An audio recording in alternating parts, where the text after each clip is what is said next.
diminuer à 0. Parce qu'en fait, on oublie souvent que même dans le texte, contrôle des habitudes, en Silva, on dit si vous voulez arrêter ou diminuer le nombre de cigarettes que tu fumes. Donc, on peut faire même encore plus progressivement si ça semble être énorme, même pour 30 jours.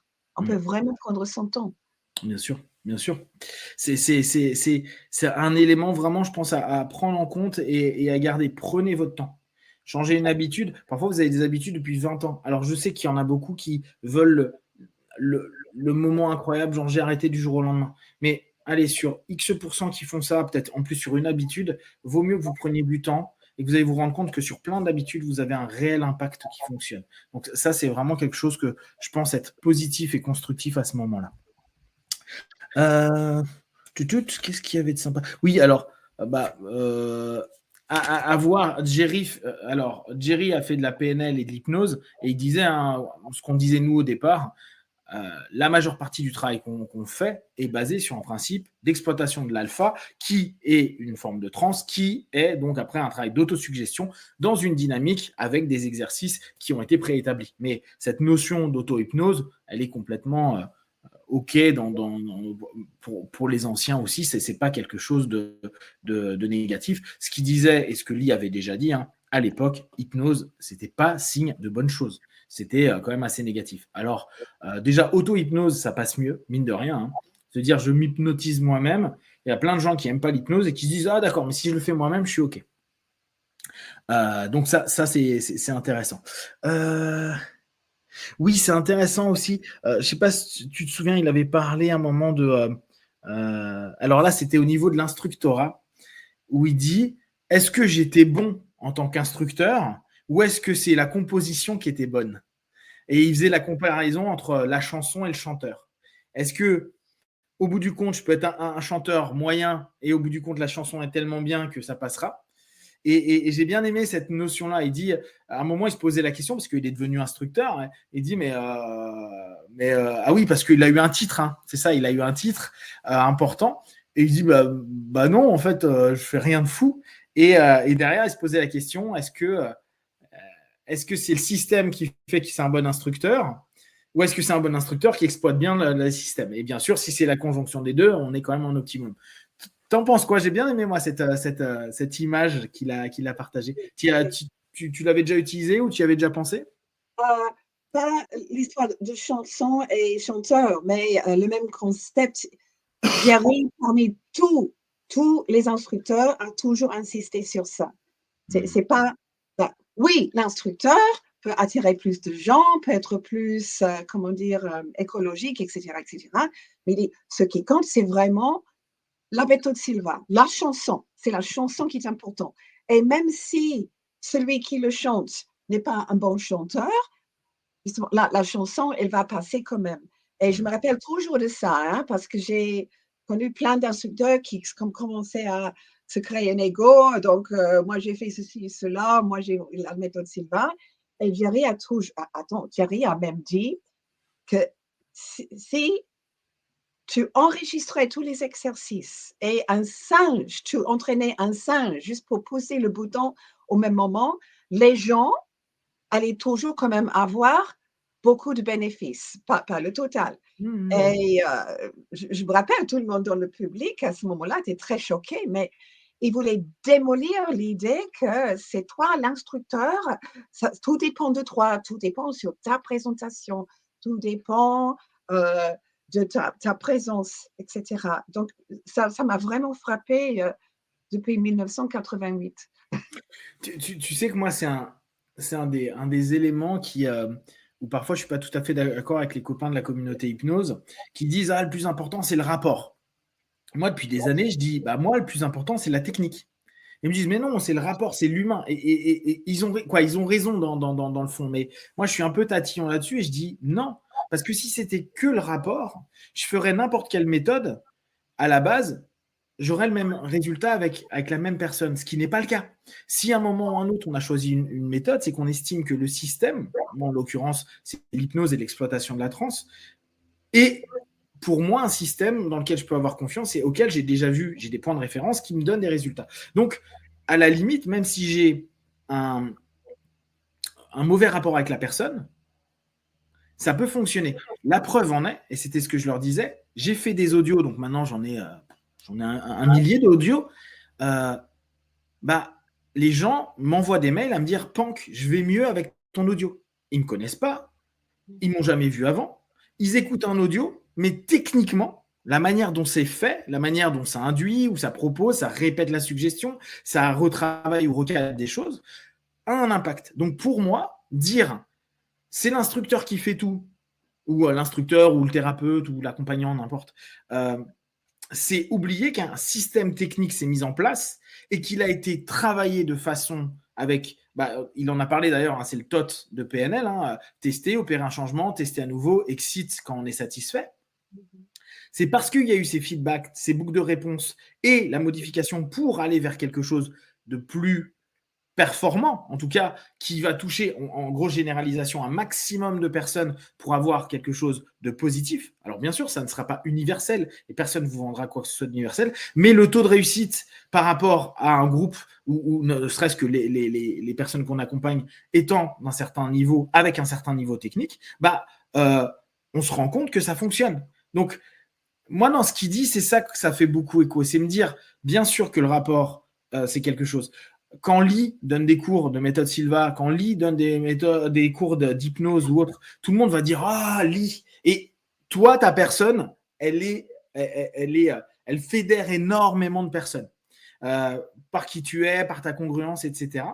Et après, ce que tu partages, les gens aiment parce que le système est bon aussi. Tu as beaucoup la notion de toi, mais factuellement, et c'est ce que tu viens de dire, même si moi, mon énergie est totalement l'opposé de toi, et donc il y en a qui me détestent parce qu'automatiquement, c'est l'inverse de ton énergie, si je fais une méthode Silva en suivant les points, qu'on m'apprécie ou pas, on pourra toujours dire ouais, Pank, j'aimais pas trop, mais la méthode est cool.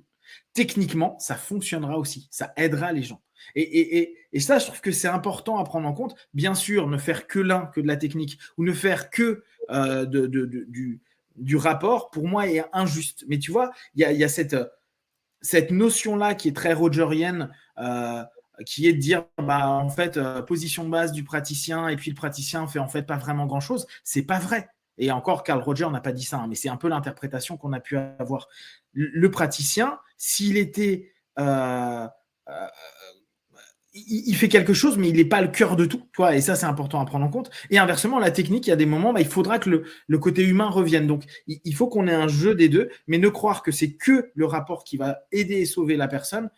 Sauver, j'aime pas ce terme-là, mais en tout cas, soutenir, je suis pas tout à fait OK. Tu avais déjà, toi, cette notion, comme tu dis, depuis 88, tu l'as, mais moi, je trouve vraiment que c'est un des points qui est fondamental, la qualité technique d'un système.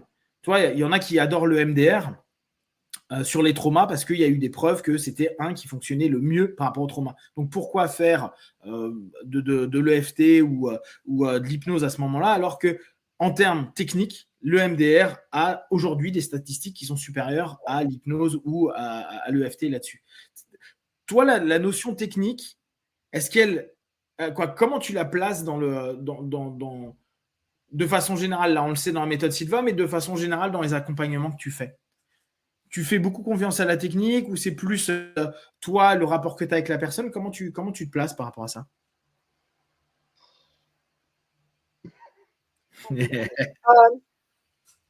Donc là, je ne me sais pas d'être instructrice Silva parce que là, c'est clair, je suis dans un cours, je donne toujours les mêmes techniques. En tant que quelqu'un qui vient pour une hypnose ou une thérapie, je choisis selon le problème. Et c'est vrai que si le problème est traumatisme, plutôt que faire régression à la cause, parce que là, on sait quelle est la cause, et c'est justement le fait qu'on le sait trop qui crée le problème. Là, j'utilise le mouvement oculaire. Pendant que pour probablement 80% des problèmes que je traite en hypnose, c'est la régression à la cause. Donc, c'est une technique préférée parce que ça marche pour presque tout.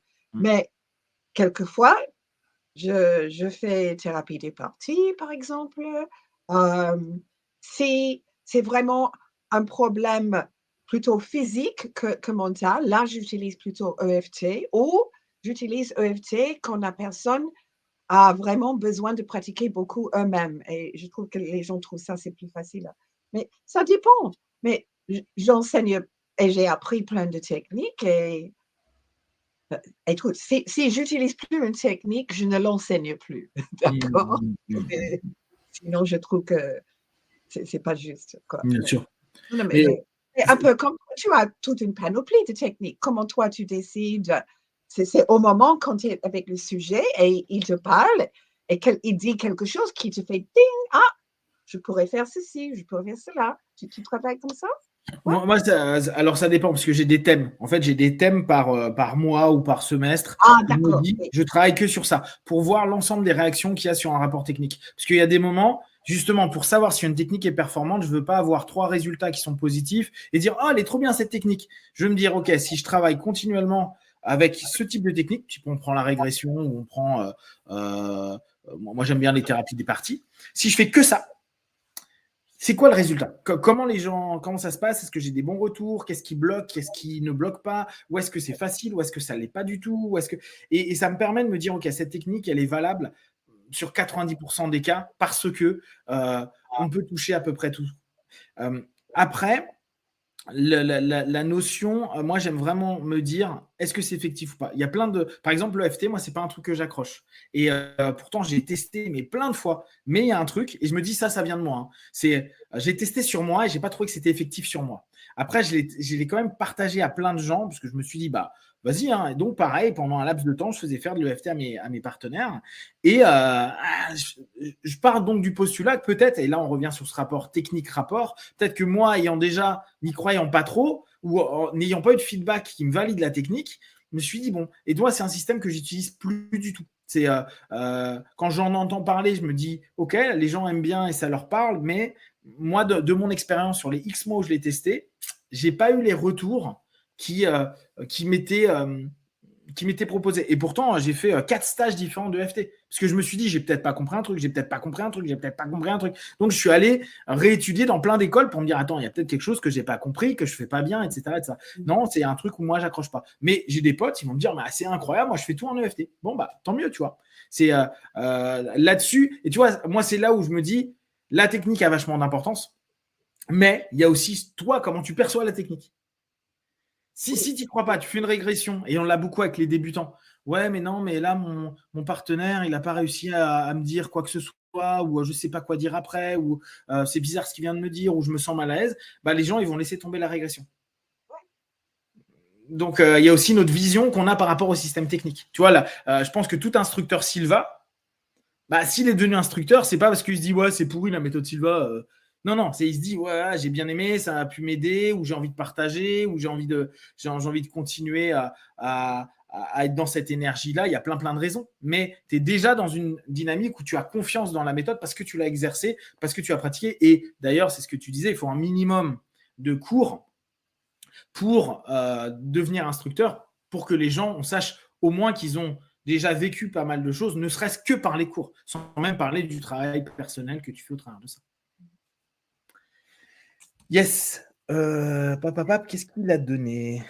Ah oui, attends, il y a un truc que j'avais adoré. Oui. Alors quand tu lui as dit, mais tu ne visualisais pas du tout. Tu avais l'impression. Ah oui, alors il a arrêté l'héros. Ah oui, on revient sur l'héros. Il a arrêté l'héros alors que officiellement il ne visualisait pas. Et j'ai bien aimé ce qu'il a dit. C'est un mot qu'on utilise beaucoup en hypnose, c'est think it, know it. Alors, en fait, souvent, on aime bien dire en hypnose, tu y crois, tu le fais, non, tu le sais, tu le fais et tu y crois. En gros, la suggestion, c'est ça. C'est vas-y, fais-le, aie confiance dans ça, tu sais le faire. Et j'ai bien aimé, il visualisait pas, mais il se disait ça. Il dit, bon, bah, je le pense, donc je le sais, donc c'est OK. Mais en fait, c'était quand même déjà une forme de visualisation. Mais comme il dit, lui, il voulait voir, et ça, c'est ce qu'on vous a dit, à la place de se dire, mais non, la visualisation, ce n'est pas voir, c'est aller dans l'ensemble des éléments de pensée qui vont se passer. Ça, j'ai trouvé que c'était assez fun. C'est toi que ça avait étonné la première fois où il en avait parlé. Hein. Ça t'avait étonné quand il avait dit qu'il ne visualisait pas et qu'il a pourtant arrêté en 30 jours l'héroïne. Quand il a dit ça la première fois. Ouais, oui. la première fois. Il y a des années. Oui, Ouais. et ça m'a toujours rassurée quand j'avais des gens qui disent, mais je ne visualise pas très bien, parce que Jerry a pu se guérir de l'héroïne en 30 jours en visualisant. Et il n'avait pas, selon lui, il n'avait pas d'image visuelle. Mais ce que j'ai aussi trouvé fascinant, d'abord, je savais depuis très longtemps que la première fois qu'il a eu vraiment une visualisation, mais intense, des images, des sons et tout ça, c'était dans une régression hypnotique où il était volontaire. Et là, il a eu les odeurs, les couleurs et tout ça. Mais ce qui était nouveau pour moi, qu'il a dit, il avait aussi ça quand il travaillait les cas. C'est-à-dire, tout d'un coup, bon, il a vu la personne, il a vu qu'il boitait. Et je ne me rappelle pas qu'il m'a dit ça auparavant. Donc, pour lui, les deux occasions où c'était vraiment comme il voulait que ça soit, intense, il vivait, les cas et l'hypnose. Parce que je me suis toujours dit que pour moi, quand on est dans les cas, on est presque dans un état hypnotique. Et j'ai trouvé ça fascinant que c'était que ces deux situations ou ces deux états de conscience où il avait cette capacité de vraiment visualiser en plein détail, couleurs vivides, quoi. Et d'ailleurs, là, c'est intéressant ce que tu soulèves, parce que moi, c'est un question que j'ai eu. Je me suis dit, est-ce que quand on fait des cas, on est donc peut-être plus en θ qu'en alpha, ou en θ actif, en tout cas ce qu'on appelle somnambulique pour les personnes qui connaissent. Et à ce moment-là, on est dans ce qu'on appelle un phénomène hypnotique qui s'appelle l'hallucination positive. On connaît. Les tests de niveau nous permettent de le savoir assez facilement. Est-ce qu'on n'est pas dans une hallucination positive, c'est-à-dire la création d'un ensemble d'éléments à un moment donné? On entend, on ressent, on perçoit. D'ailleurs, c'est ce qu'on nous fait faire. On nous fait halluciner d'être dans le métal. On nous fait halluciner de ressentir des choses pour avoir des points de référence. Et c'est là où ça devient sympa, c'est de se dire, donc une hallucination négative, une hallucination positive, ne peut-il pas être, quand ça vient spontanément, plus que quelque chose qui n'a pas de sens, mais quelque chose peut-être qui nous connecte à autre chose? Quoi? Je ne sais pas. Là, on le sait parce que c'est basé dans un cadre et c'est formel par rapport à une personne, mais peut-être quand dans le quotidien on vit quelques hallucinations positives, je ne parle pas tout le temps parce que dans ce cas-là on risque de rentrer dans ce qu'on appelle être psychotique, mais vraiment dans un truc assez normal où ça arrive à tout le monde. Est-ce que en fait on n'est pas en train de se connecter à autre chose? Peut-être une personne qui passe dans la rue, peut-être quelqu'un qui est en train de vivre quelque chose et nous d'un coup on se barre. On hallucine comme une sensation, genre tu m'as dit quelque chose, ou j'ai mal quelque part, ou je vois quelque chose, qui en fait ne nous appartiendrait pas, mais peut-être à quelqu'un d'autre. Tu vois, c'est un questionnement que j'ai pour l'instant avec l'explication des hallucinations positives. Quand on parle d'hallucination, quand même, ça vient de nous, on le crée. Justement, tu vas ouvrir les yeux, tu vas voir une horloge, dans l'exemple NGH, etc. Et pourtant, quand on a des intuitions, ça vient, on dirait, de l'extérieur. On n'a pas déjà cette information, mais on a quand même une sorte de vision. Alors, Franck, j'ai eu une superbe chance d'avoir eu, il y a 2 ans, je crois, dans un de mes cours, une clairvoyante qui faisait le cours avancé et on est arrivé au moment où elle allait créer une hallucination. Et elle disait, mais moi, je vois souvent des choses. Une hallucination, c'est quand tu ouvres les yeux, tu vois quelque chose qui n'est pas là. Ou tu entends qu'il dit, mais moi, je fais ça régulièrement en tant que clairvoyante. Mais c'est pas qu'ils sont pas là. Ils sont là, mais ils ne sont pas visibles ou percevables avec mes sens physiques. Je dis, alors, on va voir ce qui se passe quand tu hallucines et tu vas peut-être pouvoir nous décrire. Alors, elle est justement somnambule, parfaite. Elle voit l'horloge, elle ne voit pas les stylos, super. Et puis, je dis, alors, quelle est la différence? Elle dit, mais c'est net et clair. Je dis, je suis en hypnose. Tu me demandes de voir l'horloge. Quand j'ouvre les yeux, je sens, alors évidemment c'est métaphorique, mais je sens comme si mon cerveau envoie à travers l'espace sur le mur une image d'une horloge. Et quand c'est fini, ça revient. Mais quand j'utilise ma voyance, Là, j'ai l'impression que ça vient de l'extérieur et ça se pose devant moi. J'ai trouvé ça fascinant. La vraiment Intéressant. oui, oui. Parce qu'avec les mots hypnotiques, c'est en gros, je fais de l'autosuggestion, donc j'arrive à construire quelque chose parce que mon imagination arrive à prendre suffisamment de place pour créer et me permettre de percevoir physiquement les choses.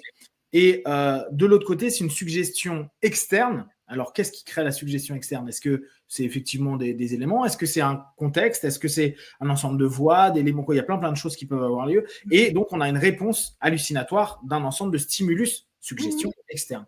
Ça, c'est intéressant comme notion. Oui, Ouais, ouais. oui.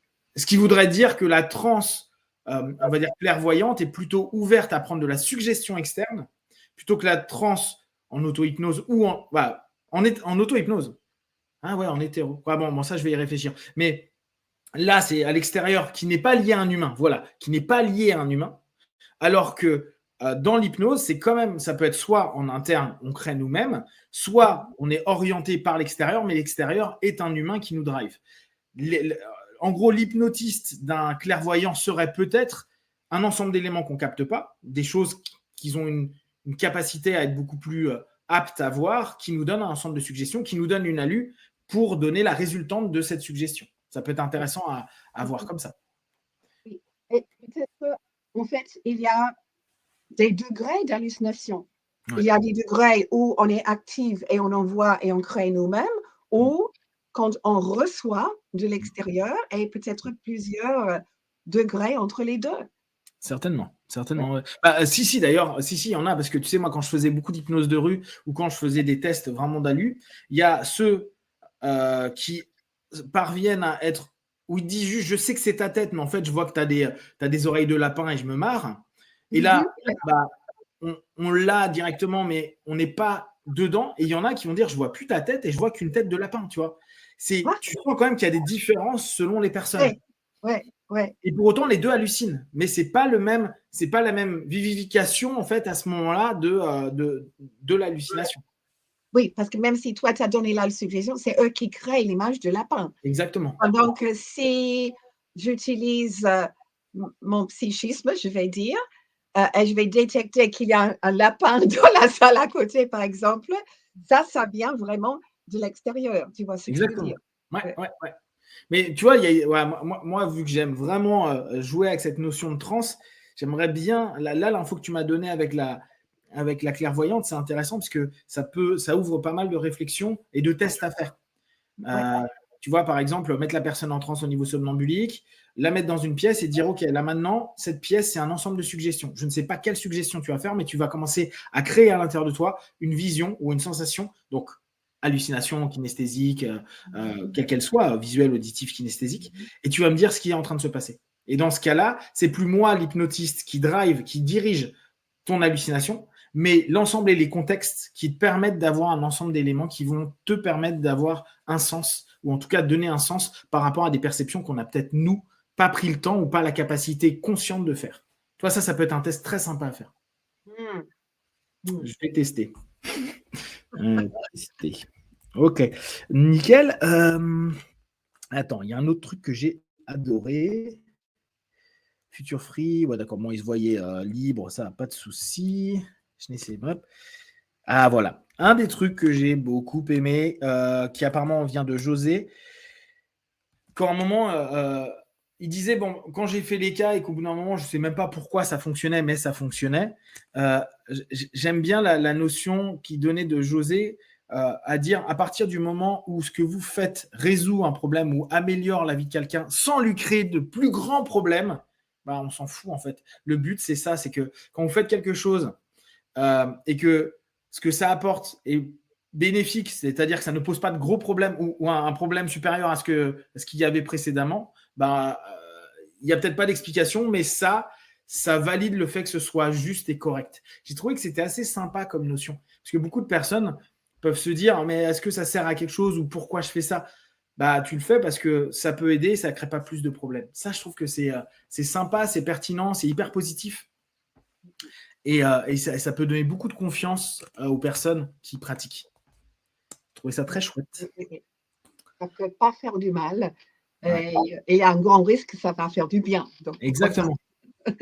Tant que tu ne crées pas de plus gros problèmes, ça c'est vraiment intéressant. Tant que tu ne crées pas de plus gros problèmes. Et ça fonctionne aussi pour les accompagnants. Il y a des moments, il y a des accompagnants qui vont dire ouais, mais en fin de séance, mon partenaire il est reparti, il n'était pas bien. Oui, mais est-ce que c'était pire qu'avant? Et attention, c'est pas parce qu'il est dans des larmes et tout, alors qu'au départ il ne l'était pas, que c'est pire. Ça se trouve, il revient à la prochaine séance, il dit oh, j'ai vachement pleuré. Ok, mais quand tu es rentré en séance, tu pleurais pas, tu étais hyper contraint, etc. Et tu n'étais pas bien. À la fin, tu n'étais peut-être pas bien, mais tu étais en train de virer quelque chose. Est-ce que tu étais moins bien?